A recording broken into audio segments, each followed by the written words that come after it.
Hello students, Navbharat online class में आपका एक बार पुनः स्वागत है।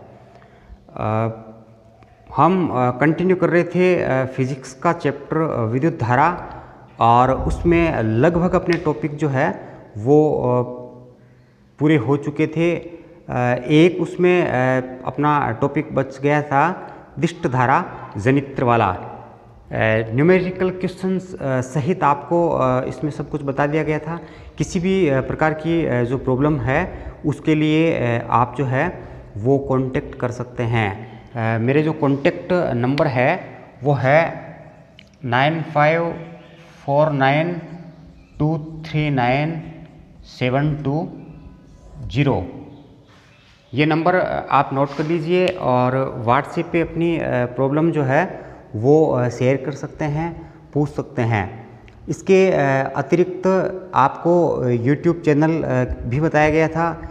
किसी चैप्टर यदि कोई आपको कम समझ में आ रहा है या फिर थोड़ा सा फास्ट की वजह से आप समझ नहीं पा रहे हैं, तो उसको वापस देखने के लिए आप उस बताए गए चैनल पे जा सकते हैं। और जो क्लास आपको जिस डेट की चाहिए वो डेट भी उसके साथ लिखी हुई मिलेगी, उस पे जाइए और आप उस क्लास को रिपीट करके देख लीजिए।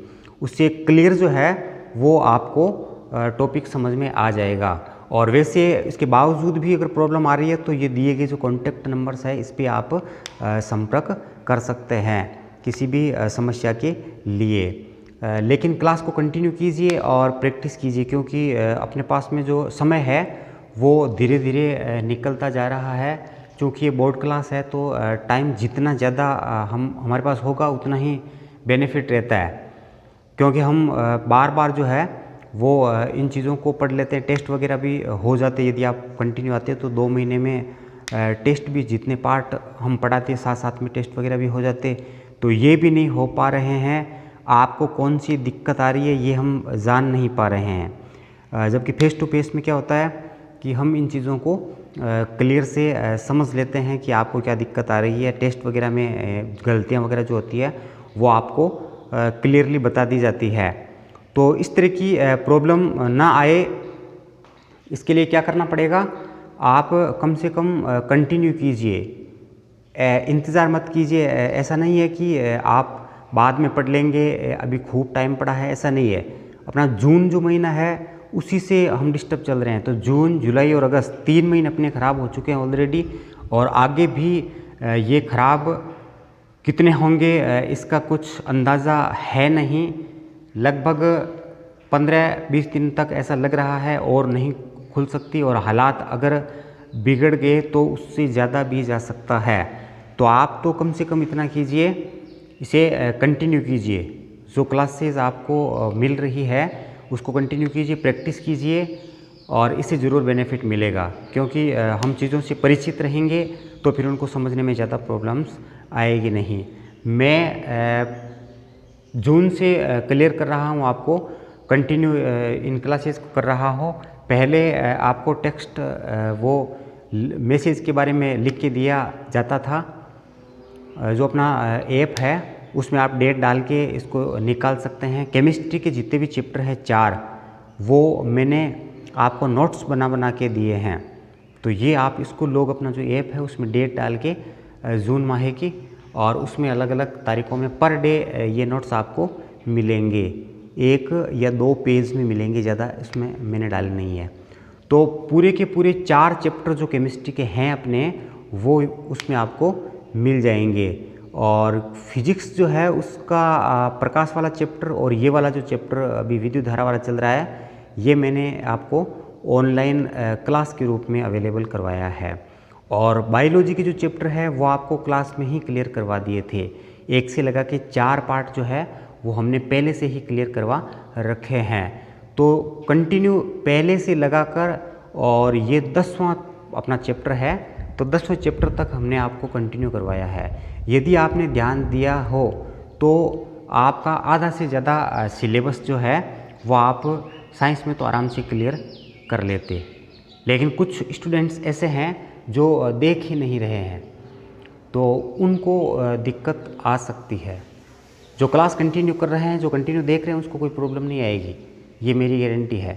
क्योंकि वो टच में रहेंगे सब्जेक्ट के, तो अगर उसको 100% बेनिफिट नहीं मिलेगा तो कम से कम उसको 90% बेनिफिट ज़रूर मिलेगा, क्योंकि वो सब्जेक्ट से जुड़ा रहेगा और प्रॉब्लम भी शेयर कर सकता है, पूछ सकता है, और कुछ जो चीज़ें यहाँ पे क्लियर की जाती है उसके हिसाब से वो अगर प्रैक्टिस करेगा, डायग्राम्स वगैरह बनेगा, तो ये प्रॉब्लम्स जो है वो उसको रहेगी नहीं।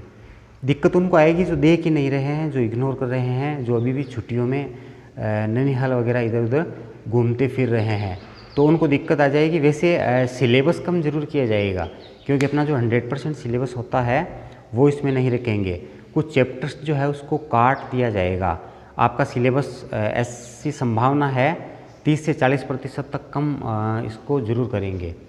तो अभी आपको कंटिन्यू करना है, कौन सा कम कर दे कौन सा रख लें, ये हमें अभी कोई इसकी सूचना है नहीं।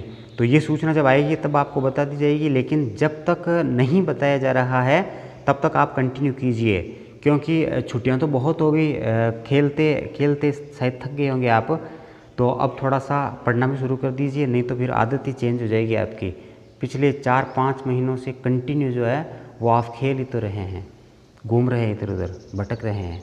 तो ये भटकाव बंद कीजिए और क्लासेस कंटिन्यू कीजिए, क्योंकि आपकी बोर्ड क्लास है। लोकल क्लास में तो फिर भी जो है वो थोड़ा बहुत तो हम क्लियर कर लेते हैं, उसमें इतना लॉस हमें नहीं होता, लेकिन ये चूँकि बोर्ड क्लास है तो इसको आप कंटिन्यू कीजिए, और उम्मीद करते हैं कि आप बताई गई जो भी क्लासेस है, जो भी टॉपिक्स है, उसको क्लियर कर पाएंगे। तो अपना जो एक टॉपिक रह गया था दिष्ट धारा जनित्र वाला, उसको पूरा कर देते हैं, फिर ये चैप्टर जो है वो समाप्त हो जाएगा। फिजिक्स का 10वां पार्ट जो है विद्युत धारा वो पूर्ण हो जाएगा। इसके बाद में हम पढ़ेंगे फिजिक्स का एक और चैप्टर जो अपना है कार्य, ऊर्जा और शक्ति, इसके बारे में वर्क, एनर्जी एंड पावर के बारे में पढ़ेंगे। तो वो फिजिक्स का तीसरा और लास्ट चैप्टर है। 3 चैप्टर है फिजिक्स के, तीनों ही 5-5 नंबर के हैं। दूसरा आज क्लियर हो जाएगा और तीसरा जो है वो हम शुरू करेंगे नेक्स्ट डे से। समझ गए? तो जो भी इन्फॉर्मेशन दी जाती है, जो जानकारी दी जाती है, उस पर अमल कीजिए, कोई दिक्कत आपको आएगी नहीं। और अगर आपने ऐसा नहीं किया तो ज़रूर दिक्कतें आ सकती है। तो देखते हैं दिष्ट धारा जनित्र वाला जो अपना टॉपिक है उसको।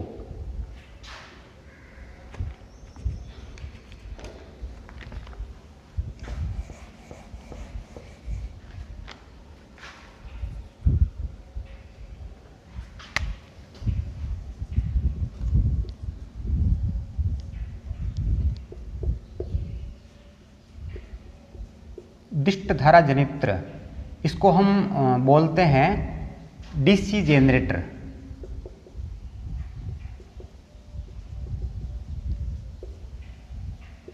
दिष्ट धारा जनित्र को डीसी जनरेटर भी कहा जाता है। Direct current, D for direct, C for current, direct current generator इसको कहा जाता है। तो इसमें और उसमें डिफरेंस क्या है? हमने पढ़ा था प्रत्यावर्ती धारा जनित्र के बारे में, और हम पढ़ रहे हैं दिष्ट धारा जनित्र के बारे में। तो एक क्वेश्चन इसमें पूछा जा सकता है कि प्रत्यावर्ती धारा जनित्र और दिष्ट धारा जनित्र में क्या अंतर है।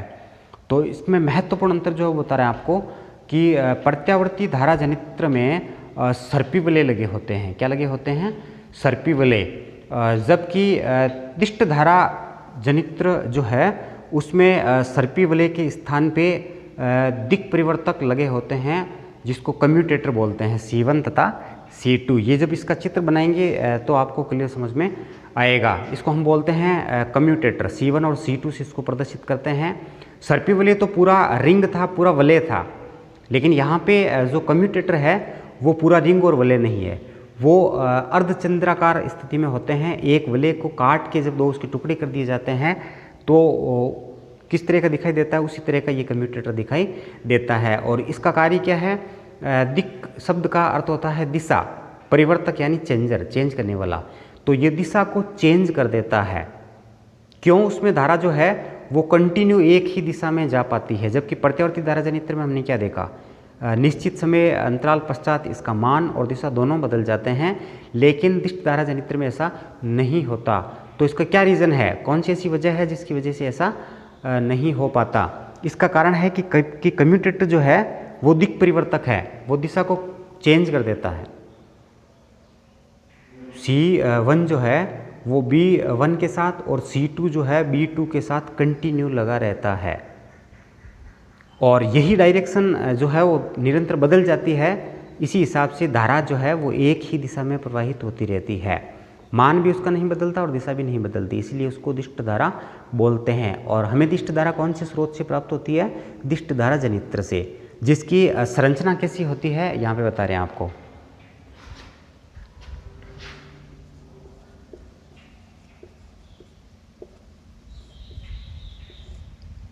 दिष्ट धारा जनित्र की संरचना, उसमें हमने देखा था कि 4 पार्ट्स होते हैं इसमें जो भाग लेते हैं संरचना में। इसकी संरचना को बनाने में कितने पार्ट्स भाग लेंगे? 4। तो यहाँ पर भी वैसा ही है।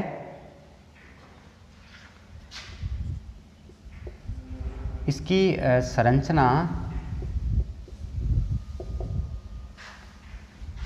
में 4 भाग होते हैं। पहला कौन सा होगा? क्षेत्र चुंबक।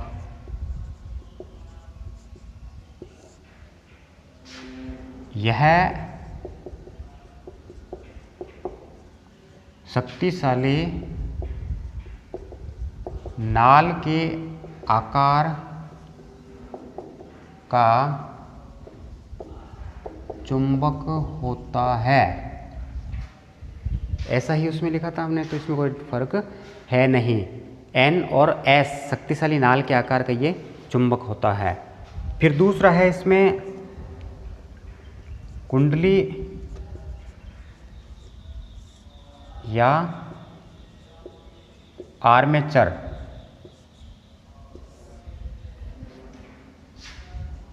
यह नरम लोहे की क्रोड पर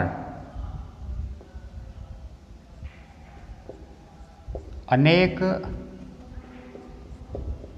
तांबे के विद्युत रोधी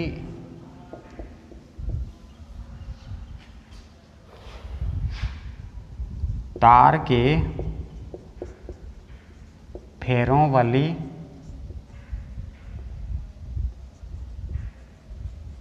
संरचना होती है। यह नरम लोहे की क्रोड पर तांबे के विद्युत रोधी तार के अनेक फेरों वाली कुंडली होती है। तांबे के विद्युत रोधी तार के अनेक फेरों वाली संरचना होती है, जिसको क्या बोलते हैं? आर्मेचर या फिर कुंडली इसको कहते हैं। और इसके बाद में आता है अपना तीसरा जो है वो विभक्त वलय।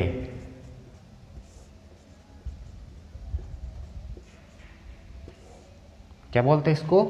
विभक्त वलय। विभक्त शब्द का अर्थ क्या होता है? बंटा हुआ। और वलय का मतलब क्या होता है? रिंग, छल्ला।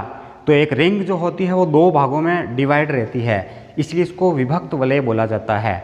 जबकि हमने प्रत्यावर्ती धारा में क्या देखा था? उसमें एक पूरा का पूरा रिंग बताया था, ऊपर S1 और एक नीचे की ओर बताया था S2। और इसमें क्या होता है?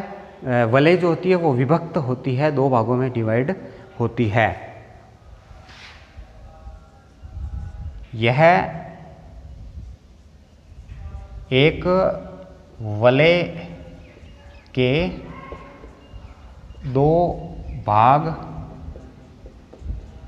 होते हैं जो दिक् परिवर्तक का कार्य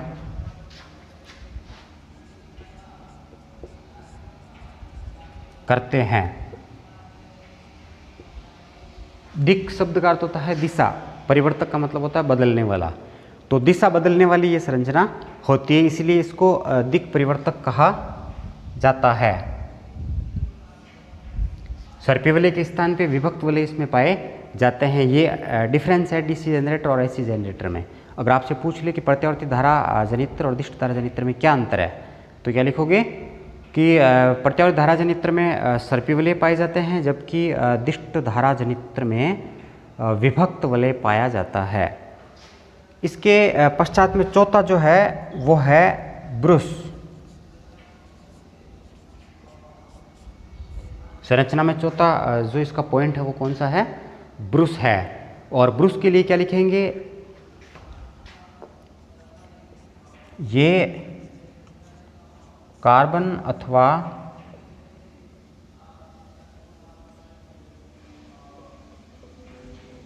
धातु की बनी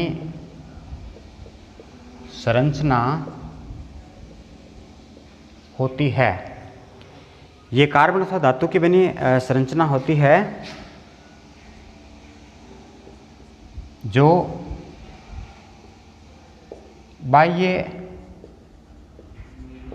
परिपथ के साथ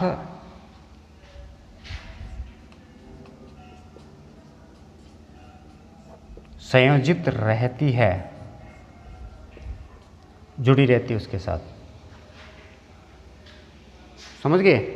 यह है इसके 4 भाग संरचना वाले। समझ गए?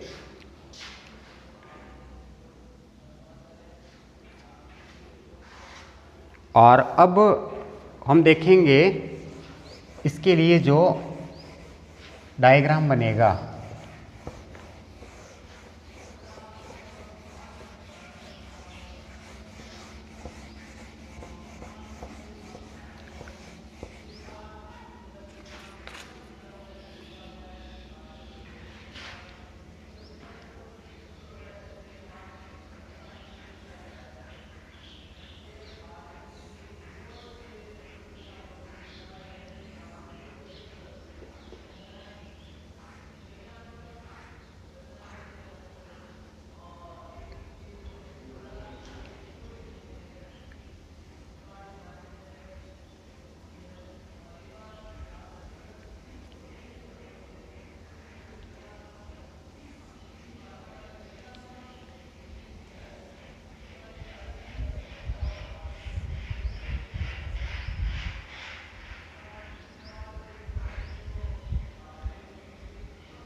ये N, ये S और ये कुंडली जो है वो P, Q, R और S, और यहाँ पे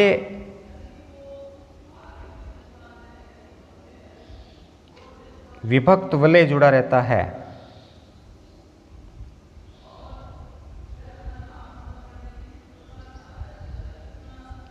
ये C1, ये C2 और इसके साथ जुड़ा रहता है कार्बन ब्रुश। ये B2, ये B1 इसके साथ जुड़ा रहता है बाह्य परिपथ।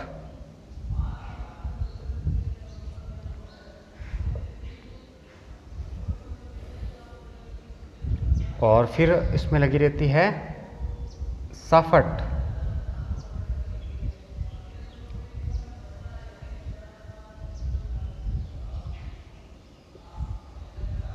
ये अब देख लीजिए, ये संरचना के लिए चित्र है। और अब क्या रहेगा इसमें, कार्य विधि, कार्य कैसे करता है, ये काम कैसे करता है। तो परिभाषा वही रहेगी इसकी, ये यांत्रिक ऊर्जा को विद्युत ऊर्जा में बदलता है और कार्य कैसे करता है इसको जान लीजिए आप। तो सबसे पहले साफट को हम क्या करते हैं, दक्षिणावर्त घुमाते हैं। दक्षिणावर्त जब घुमाएंगे तो इसमें क्या होगा, इससे संबद्ध चुंबकीय फ्लक्स के मान में परिवर्तन होगा, क्योंकि अभी ये क्या है, दोनों जो शक्तिशाली नाल चुंबक है उसके समांतर है।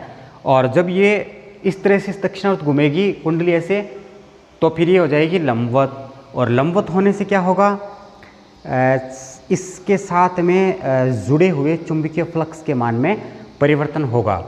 और जब परिवर्तन होता है तो कुंडली में क्या प्रेरित होगी, धारा प्रेरित होगी।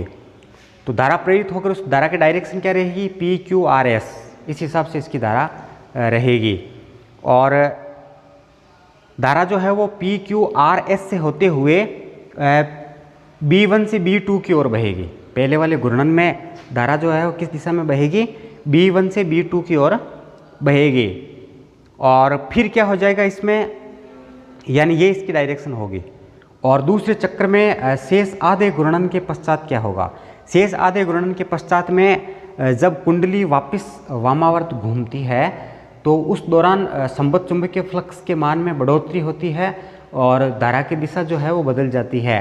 अब धारा की दिशा क्या हो जाएगी, इसमें ऑपोजिट हो जाएगी। और ऑपोजिट होने की वजह से क्या होगा कि S, R, Q और P इसकी डायरेक्शन हो जाएगी, यानी धारा इस हिसाब से वामावर्त इसमें बहेगी।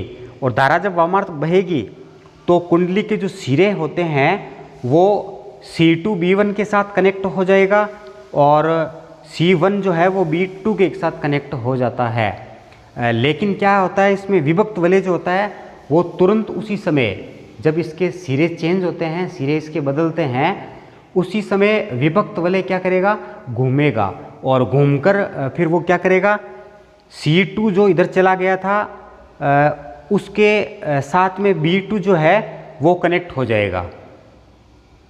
और C1 जो है वो B2 के साथ कनेक्ट हो गया था, तो C1 के साथ वापस B1 जो है वो कनेक्ट हो जाएगा, क्योंकि विभक्त वलय घूमकर और वापस उनके नीचे जाके कनेक्ट हो जाते हैं। जो जगह छोड़ के गए थे, घूम के गए थे, उसकी जगह पे वापस जाके वो लग जाते हैं। तो धारा जैसे पहले आ रही थी वैसे की वैसे धारा को वो कलेक्ट कर लेंगे। और धारा की जो दिशा है वो इसमें B1 से B2 की ओर ही रहेगी। बदलने वाली थी वो, लेकिन विभक्त वलय की वजह से वो वापस वैसी की वैसी रह गई, यानी B1 से B2 की ओर ही धारा लगातार इसमें बहती रहेगी। इसीलिए ये धारा जो है वो क्या कहलाती है, दिष्ट धारा कहलाती है, क्योंकि ऐसी विद्युत धारा जिसका मान और जिसकी दिशा निश्चित समय अंतराल पश्चात परिवर्तित नहीं होती है, बदलती नहीं है, उसे कहते हैं दिष्ट धारा। तो ये दिष्ट धारा वाला अपना टॉपिक है, ये इसकी कार्यविधि है। प्रश्न पूछा जाता है तो बड़ा क्वेश्चन आता है इसमें, प्रत्यावर्ती विद्युत धारा जनित्र किसे कहते हैं उसके पूछ लेते हैं, या फिर केवल विद्युत जनित्र किसे कहते हैं इसके बारे में पूछ लिया जाता है। और इसके अतिरिक्त इसमें इसकी संरचना भी बनानी पड़ती है और कार्यविधि भी इसकी बतानी पड़ती है। 5 नंबर का इसमें क्वेश्चन पूछा जाता है, क्योंकि ये पार्ट जो है वो 5 अंकों का है। तो एक 4 नंबर क्वेश्चन और एक 1 नंबर के क्वेश्चन इसमें आते हैं। बड़े क्वेश्चन में ये क्वेश्चन आपसे पूछे जा सकते हैं। इनको चित्रों को बार बार बना के प्रैक्टिस कर लीजिए, अच्छी तरह से प्रैक्टिस हो जाएगी तो आराम से इसको देख के आप इसकी कार्यविधि जो है वो बता पाएंगे। ज़्यादा इसमें डिफरेंस है नहीं, थोड़ा सा है तो आप बता सकते हैं। अंतरों वाले क्वेश्चन होते हैं वो भी ज़रूर याद कीजिए। दिष्ट धारा जनित्र और प्रत्यावर्त धारा जनित्र में क्या अंतर है, और प्रत्यावर्त धारा और दिष्ट धारा में क्या अंतर होता है, इस तरह के क्वेश्चन इसमें पूछे जाते हैं। अब मिलते हैं अगली क्लास में, तब तक के लिए आप कंटिन्यू क्लासेस जो है उसको देखते रहिएगा।